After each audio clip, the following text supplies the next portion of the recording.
This video is brought to you by Frames, the photography magazine to inspire you and challenge your creative vision.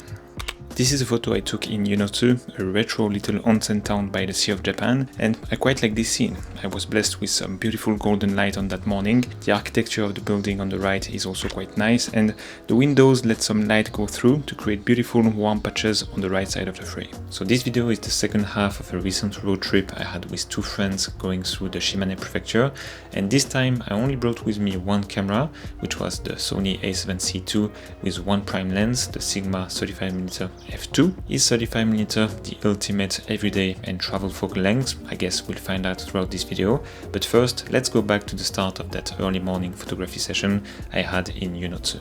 We were not exactly on the same sleeping schedule with my two friends, so I took advantage of naturally waking up early to have some solo time taking photos. I knew I would have the chance to explore a bit and take photos alone once or twice during the trip, and because I was already grateful for that, I had no expectations and I was not concerned about the weather conditions or the nature of the light. This plus the fact that I brought a very minimal setup made it easy mentally speaking, no analysis paralysis, not questioning whether I should go out or not and what lens to shoot with. Really the stars aligned, and I even got lucky with the weather on that morning. Because Yunotsu is by the sea, I really wanted to capture some photos by the water, but I thought I would first take advantage of that beautiful light that came from the opposite direction, so that's where I went. This little street felt timeless and had some character with these wooden storefronts nicely catching the early morning light. It was seemingly a quite easy scene to capture, but I took the time to walk the scene and find the best angle to showcase both the street and the stores that are my subjects and the golden light. It's hard to pick which one I prefer between these two. The light peeking through the top right corner on this one is very nice, but with that angle we lose a bit the focus on the stores. They are a bit oddly placed too much on the left side. This frame is better in that regard, but we lose that beam of light in the corner. I almost walked past this one without noticing a quite odd and not so small detail. There was a car squeezed into this space like it was part of the inventory of kitchenware for sale. It's not the most aesthetic scene, but a funny one I would say. I walked a bit more and quite liked this angle. Here I jump into crop mode and my 35mm lens became more of a 50mm. I like the slightly tighter and more compressed look from the 50mm field of view. The streets of such a small town at this time of the day are definitely not busy, but someone walked in when I framed this shot. I kept both photos, but here I feel like having someone in the frame doesn't help at all. I actually prefer the one without anybody in it. The frame is all about that gazing golden light finally peeking through and lighting up the streets after a long night. And now we circle back to the first frame I elaborated on in this video, so I imagine I don't have to expand too much on it, maybe just a quick mention on editing. Here I applied my preset Classic from my V3 pack, made very minor adjustments, and then I created two masks. A radial one around the source of light to make it ever so slightly warmer, and then I took the brush to make another mask covering more the foreground, the shadow part of the frame to make it a bit darker.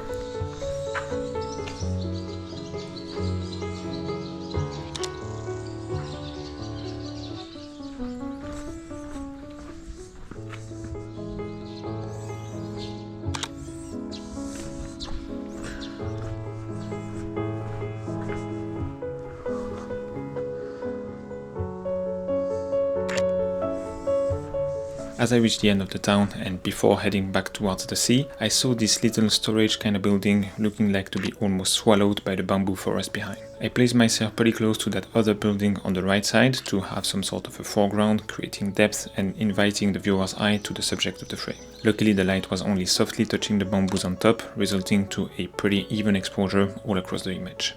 One of the challenges with photography is finding good sources of inspiration, ones that do not feed the same thing over and over again like social media, and ones that open you up to new horizons, new perspectives, and challenge your creative vision. This is exactly what Frames magazine, the sponsor of today's video, is doing. Frames is a quarterly photography magazine that showcases both emerging and established photographers across all genres. It's beautifully printed on premium paper that makes every image feel like a work of art. But Frames is more than a magazine. It's a global photography community, and as a subscriber you get access to monthly digital editions, exclusive live events with renowned photographers, and a private community platform where you can connect with fellow creatives. For me, the best part about Frames is that you expose yourself to all sorts of photography genres that you can take inspiration from. You will find photographs and articles that will inspire you, question you, and spark some interest for a different approach, all the necessary ingredients to grow as a photographer. So if you're ready to experience photography in its purest form, on paper, in community, and with purpose, check the link in the description and use my code Adrian10 to get 10% off your monthly or yearly Frames membership.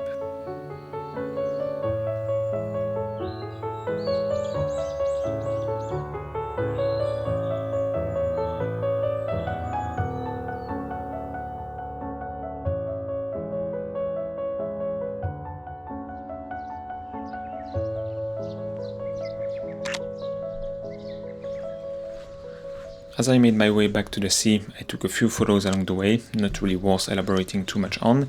Then I played a bit with the boat by the pier, trying to find some interesting compositions. Then I noticed how clean the reflection on the water looked, so I went for this more graphic frame. Almost one half of the frame is very bright with the boat, and the other half is dark and blue with the reflection.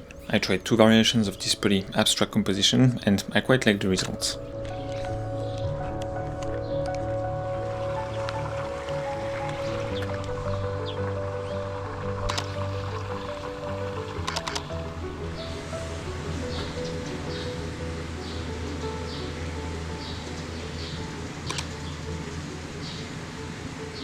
Some cats were chilling by the harbor, and I guess it's because they know that sometimes a fish or two slip through the nest of the fisherman. This photo satisfied the rule of 3, or the rule of odds, creating a nice flow all across the frame with the 3 cats. It's also nice that they are all doing something different, adding to the layering of this image. The light was beautiful and angled, creating long shadows, especially from the first cat in the foreground. A strong shadow on the ground adds weight and drama to this composition. Then I noticed some potential for a diptych. I think most of the time they are presented vertically, but here I have 2 horizontal photos that have a strong green and orange accents. They are not really powerful on their own, but kind of work well together, I thought. And here we come to another favorite of mine from this photo session. I saw the potential for a type of photo I'm quite known for, a nice mix of bright elements contrasted by deep shadow. The boat, which is the main anchor and the main subject in this frame, is nicely hit by the light. The little mountains in the background are adding a nice natural touch of color. The light was also hitting them at the right angle to create sections of light and shadows, really adding depth. Then in the foreground we have this big section that is in the shadow, really creating contrast. There is just enough light to have details on these blue boxes on the left to add one more layer of visual interest in this one. And finally, I concluded this morning shoot with a shot of these sports stadium kind of seats. They were really popping against the dark background in the shadow, so I could not go past them without taking a shot. The strong contrast in this one helps to make it somewhat minimal and easy to understand, despite having a lot of clutter and visual mess all across the frame because they fall in the shadow.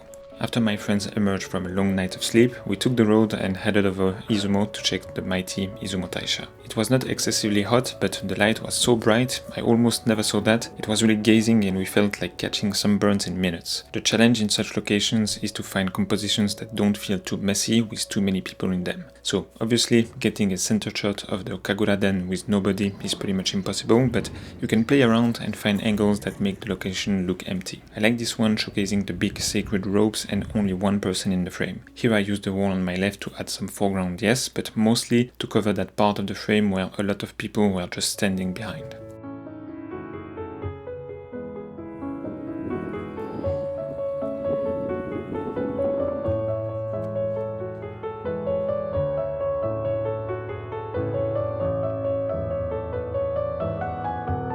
We ate some Izumo soba and visited the shopping street before checking the Hiromisaki lighthouse. A nice spot worth visiting, it's beautiful and you get a nice coastal vibe. A great spot to shoot some minimalist scene like this one. I cropped it into this 2.35 by 1 aspect ratio to make it more concise, getting rid of too much negative space from the sky and the foreground. You have also the 2 people for that human touch and giving a sense of scale against the lighthouse. And I found interesting to only show the base of it, so it emphasizes this feeling of greatness and that it cannot fit in just one photo.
So how was the experience traveling with only my 35mm prime versus only my 50mm? I did 2 road trips almost back to back, leaving the house with only one prime, and the first one was with the 50mm and the second one with the 35. I think we can hear and read everywhere that 35 is really the all-rounder for a reason. It's just wide enough to capture larger scenes and locations that you may visit for the first time. It is also not too wide, so you can focus on smaller and more quiet corner. You can also capture the overlooked details, so overall it is more versatile than the 15mm for sure. 35 would still be the lens I would choose if I was asked to choose only one for the rest of my life, but I would only jump into this kind of deal at one condition, and that would be to have a sharp enough lens and a rather high resolution sensor. You see, with the Sony a7C II or the a7 IV, you have 33 megapixels, which is already enough to jump into crop mode and have images that mimic a 15mm field of view while having more than enough resolution. If you have such a sharp lens like the one I was using from Sigma and pairing it to a even higher resolution sensor like the Sony a7R5, it would be even more versatile. Sometimes I really need to crop in more and use that APS-C crop mode to capture scenes a bit more concisely. This also lets me going into more abstract and graphic composition from time to time. So sticking purely to a 35mm field of view would be pretty hard, but the thing is that a 15mm lens is also a good choice. You can use it at 50mm or crop in to 75, but what you cannot do is cropping out. You cannot have a wider field of view than 50mm. So for that, and especially for travel, 35 is the option that is more versatile and that would maybe make you miss less shots. With all that said, regardless of the focal length, I was very pleased with the experience of traveling with only one prime. You see and sink in that focal length, your bag is also very light because you are not carrying kilos of glass in it, and you stop questioning whether you should swap lenses or not. Okay, so I hope you liked this video and you got a bit of insights from it. Thanks for always being there, watching and commenting. Subscribe if you're not already, and see you in the next one. Bye.